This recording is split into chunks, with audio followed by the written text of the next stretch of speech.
The way a crow swooped down on me, the dust of snow from a hemlock tree has given my heart a change of mood and saved some part of a day I had ruled. Of a day I had ruled and saved some part of a day I had ruled and saved some part of a day I had.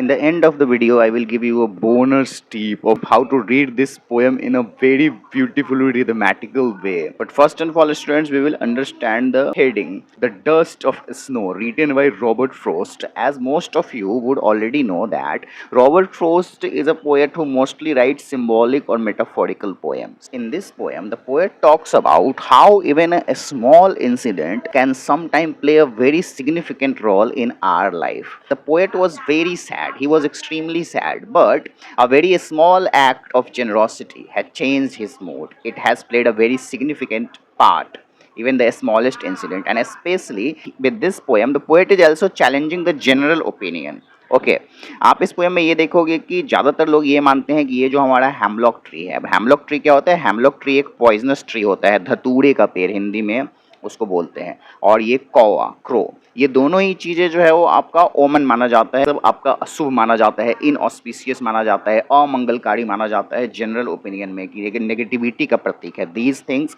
Symbolises negativity, whether this crow is और this hemlock tree is, because it is a poisonous tree.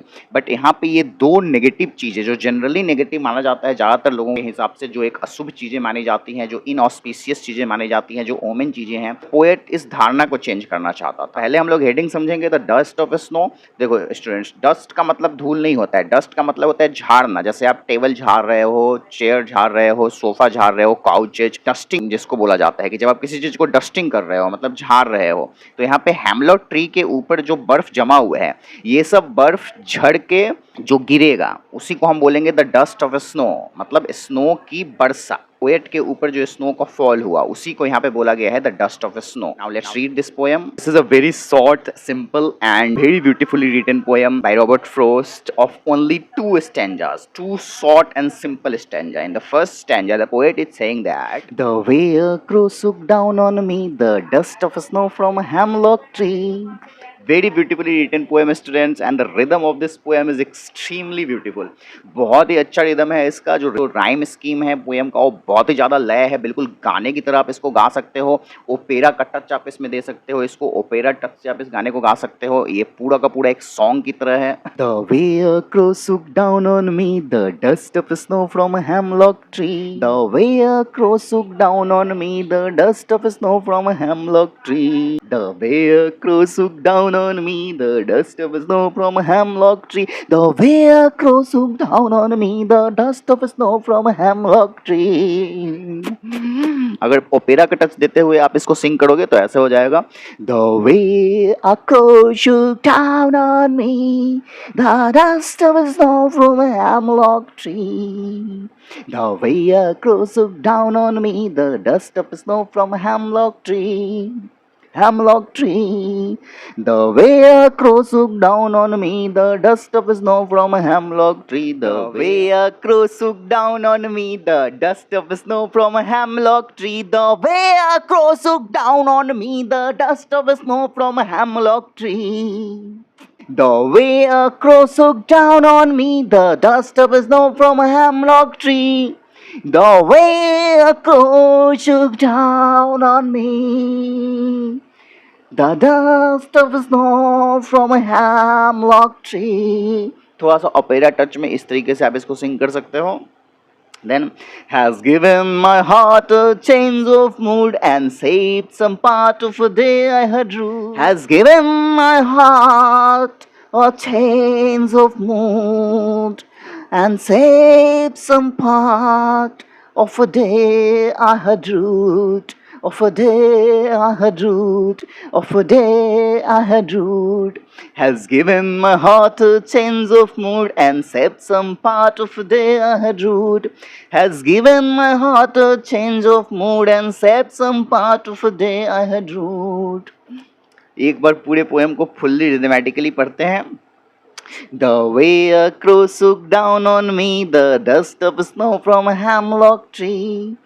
The way a crow swooped down on me, the dust of snow from a hemlock tree, has given my heart a change of mood and has given my heart a change of mood and saved some part of a day I had ruled and saved some part of a day I had ruled and saved some part of a day I had ruled and saved some part of a day I had ruled and saved some part of a day I had ruled. Now students, let's see the explanation of this poem. First and all, as I have told you, this is a very simple and short poem, very beautifully written by Robert Frost.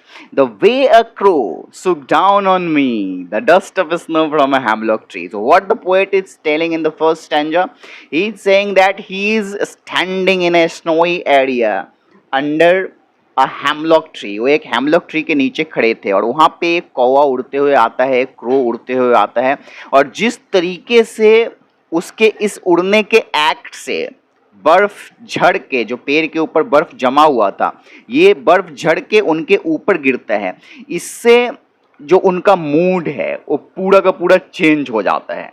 वो next stanza में पता चलेगा। First stanza में बस उन्होंने जो action done by the crow वो उन्होंने यहाँ पे मेंशन किया है। क्रो ने जो एक्शन किया है उसको यहाँ पे वो बस मेंशन कर रहे हैं कि द वे अ क्रो सुक down on me the dust of snow from a hemlock tree. मैंने आपको पहले ही बताया कि कैसे ये हैमलॉक ट्री एक इनऑस्पिशियस चीज माना जाता है क्योंकि ये एक पॉइजनस ट्री होता है, प्लस क्रो को भी नेगेटिवली देखते हैं ज़्यादातर लोग कि ये रिप्रेजेंट्स ओमेन, OMEN, अशुभ चीज़ों को डिनोट करने वाले ये दोनों ही चीज़ें हैं।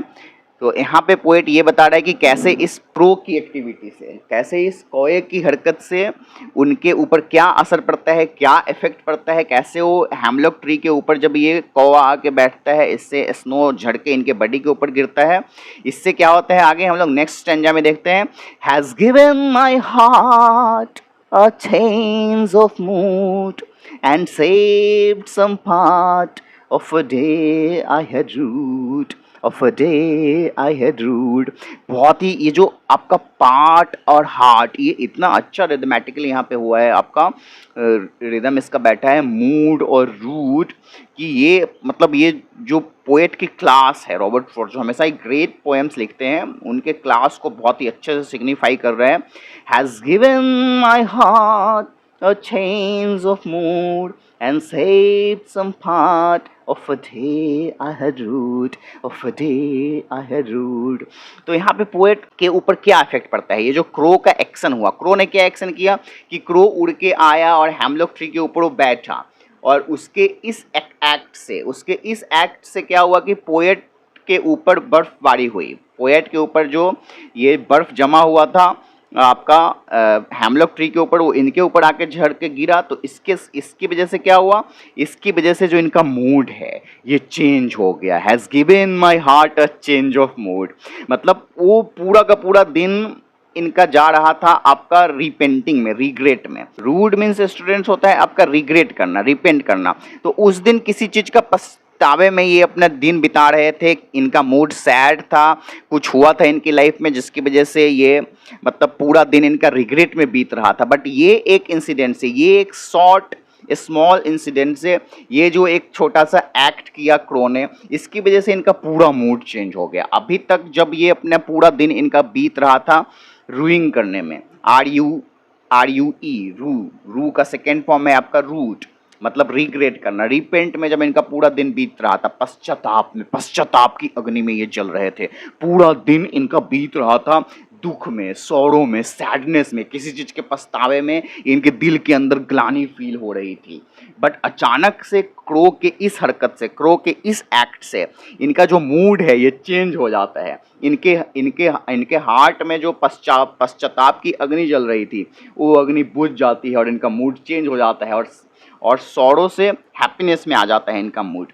और इसीलिए यहाँ पे ये लाइन उन्होंने बोला है कि and saved some part of a day I had ruled, मतलब वो दिन जो इनका बेकार में बीत रहा था, वो दिन जो इनका दुख में बीत रहा था, वो दिन इनका जो आपका रूइंग करने में बीत रहा था, रिग्रेट करने में बीत रहा था, उस दिन का अब कुछ समय बच जाएगा क्रो के इस हरकत की वजह से, क्योंकि अब इनका मूड चेंज हो गया है। मतलब पूरा दिन अगर ये रूइंग में ही बिता देते, अगर ये हरकत नहीं होता, ये कौवा का अगर ये एक्टिविटी नहीं होता, कौवा अगर आके उड़ता नहीं और बर्फ़ की बर्फबारी नहीं करता यहाँ पे इनके ऊपर, तो इनका पूरा दिन इसी तरीके से बीत गया रहता रोइंग करने में, बट अब मूड इनका चेंज हो गया है, अब ये हैप्पी हो गए हैं, चीयरफुल हो गए हैं। तो अब इनका दिन का कुछ समय बच गया, मतलब ये दिन जो इनका ऐसे ही बेकार चला जाता दुख में पछताने में, तो अब ये खुश रहेंगे दिन के बाकी टाइम। ये यहाँ पे ये पूरा का पूरा पोएम है। तो यहाँ पे अभी कुछ स्टूडेंट्स के मन में डाउट आ रहा होगा कि सिग्निफिकेंस क्या है, इस बात का क्या मतलब, मोरल ऑफ द पोएम यहाँ पे क्या होगा। तो यहाँ पे सबसे बड़ी चीज़ यही है कि जो मैंने आपको हेडिंग में समझाया कि कैसे एक छोटा इंसिडेंट भी, एक छोटा हर एक्टिविटी भी हमारे लाइफ में एक बड़ा परिवर्तन ला सकता है, वो हमारे लिए सिग्निफिकेंट साबित हो सकता है, हमारे लिए इम्पॉर्टेंट साबित हो सकता है, वो यहाँ पे बताया गया है। तो कोई भी छोटा और बड़ा मोमेंट नहीं होता, और जो एक जनरल धारणा है, जो एक जनरल ओपिनियन है, नेगेटिव चीज़ें हैं, आपका हेमलॉक ट्री या फिर मतलब यहाँ पे सिम्बॉलिकली बताया जा रहा है, सिर्फ हेमलॉक ट्री और कौए की बात नहीं है, वैसे सभी चीज़ें जिसको लोग समझते हैं कि हमारे लिए नेगेटिव है, ये एक इनऑस्पिशियस चीज़ है, ये आपका बैड ओमेन है, तो ऐसा नहीं होता है। किसी भी चीज़ से पॉजिटिव चेंज भी हो सकता है और नेगेटिव चेंज भी हो सकता है, इस बात को दिखाने का प्रयत्न कर रहे हैं। तो स्टूडेंट्स, आई होप कि you would have understood this whole poem. बहुत सारे स्टूडेंट्स मेरे पिछले पोएम में समरी भी मांग रहे थे कि फायर एंड आइस पोएम मैंने पढ़ाया था, तो उसमें वो समरी का डिमांड कर रहे थे, बट मैं वो आपको समरी डायरेक्ट ऐसे यूट्यूब पे पढ़ा के एक्सप्लेन नहीं करूँगा, क्योंकि समरी में पढ़ाना क्या होता है, वो आपको लिखने आना चाहिए। तो आप घर पे प्रैक्टिस कर सकते हो लिखने का, और यदि आपको चेक कराना होगा कि समरी मैं जो लिख रहा हूँ ये सही है कि नहीं है, इसमें क्या क्या सुधार किया जा सकता है, तो उसके लिए मैं अपने व्हाट्सएप चैनल का लिंक आपको दे दूंगा, आप मुझे वहाँ पे शेयर कर दोगे, तो मैं आपका पर्सनलाइज आप मेरे साथ शेयर करोगे, आपने जो समरी लिखा है तो उसमें मैं आपको एरर्स पॉइंट आउट कर दूंगा, या फिर एक सैम्पल आंसर दे दूंगा कि आप इस तरीके से समरी लिख सकते हो। ये आपको खुद से लिखने आना चाहिए, आप इंटरनेट के हेल्प से, या मैं दे रहा हूँ, या यूट्यूब पे कोई और समरी आप ऐसे देख के याद करके लिखोगे तो आपके लिए फ़ायदामंद नहीं रहेगा। आप अपने मन से क्या लिख पाते हो, you have to try to write from your own mind summaries of the poem. तो इसका समरी, और जो सबसे इंपॉर्टेंट है स्टूडेंट्स अभी आप लोगों के लिए कि एग्ज़ाम आने वाली है, तो आप सैम्पल बुक खरीद लें और सैम्पल बुक से प्रैक्टिस करें। सैम्पल बुक का मैं डिस्क्रिप्शन में लिंक दे दिया हूँ, तो आप यहाँ से मेरे एफिलिएट लिंक से बाई कर सकते हैं, इससे आप लोगों का मेरा थोड़ा सा सपोर्ट मिल जाएगा, तो आप चेकआउट कर सकते हैं। और ये पोएम आपको कैसा लगा, और भी कोई क्वेश्चंस या नेक्स्ट लेसन्स आप कौन से पढ़ना चाहोगे, वो हमें कमेंट बॉक्स में अवश्य बताओ।